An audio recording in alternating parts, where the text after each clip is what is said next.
La parola non ha né sapore né idea, ma due occhi ardenti che risalgono l'idea. The title of your new album is Under the Radar, Over the Top. Is there a story attached to the title?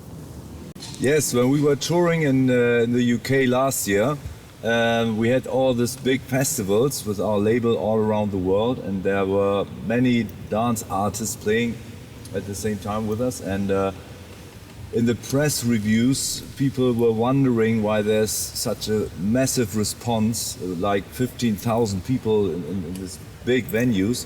And most of the artists were not really known in the UK before. And so we saw one press review with the title Under the Radar, Over the Top, and we thought, well, this fits also to the scooter career in a way. If you think of the past, that we were always there, but sometimes under the radar, not like the big mainstream acts, but still always over the top, because we had so many top 10 singles, and so we thought this title really fits.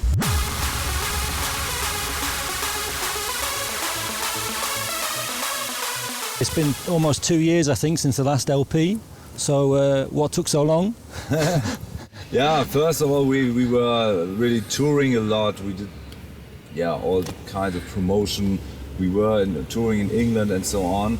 And after the big success of the last album, we had to cool down a little bit, think about what we are doing next. You can't repeat something like that. So we wanted to create something really new, and so we came up with this hard style, which really fits to our sound. And it took a while to get into this sound, and so the first month of the album production, it's really like, it was just research. Research, find out what you want to do, what's going on. The last few months we came up with all the tracks, and so it really took a while.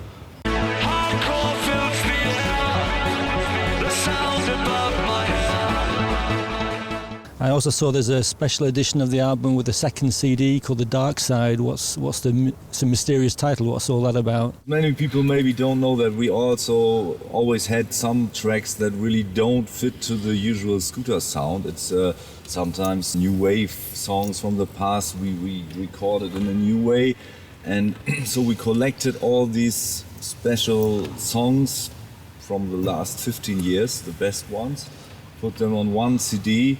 I really like this because sometimes people told me, I love this particular song, for instance, Stripped or Marianne or whatever, and so now you have all these tracks on one CD.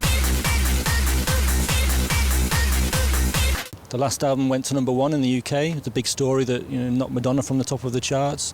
Did that influence the way you produced a new album, thinking about following up with a #1 record? Well, actually, we try to put this as much away from us as possible, because it's. I think you cannot plan success. You cannot plan the way you make music. It's more.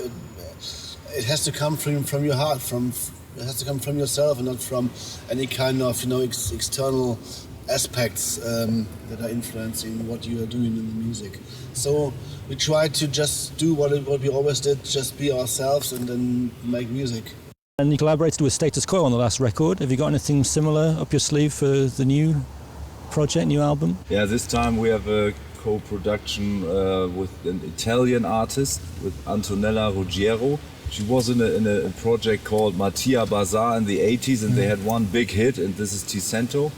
And we came up with the idea and contacted Antonella and asked if she would perform, or if she could sing this once again for us. And so it was recorded completely new. It's really awesome, it's great, and it's in the typical scooter style, but we never had something like this with a female singer, such a massive voice. It's really cool, and she appears also in the video, and it was good fun also, and I love this track, and I hope it's gonna be massive.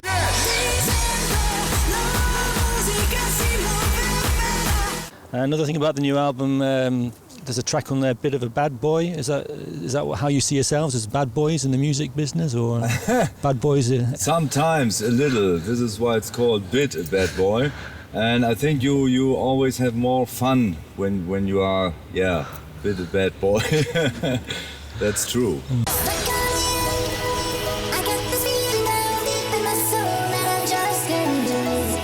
So I saw the album cover, the photograph. That's a real radar station then, where you took the photograph of the LP? Yes, it was. Of course, we were looking for something that really fits to the title, and they came up with this old building in the middle of Berlin, which was during the time of the Cold War, a station from the U.S. Army.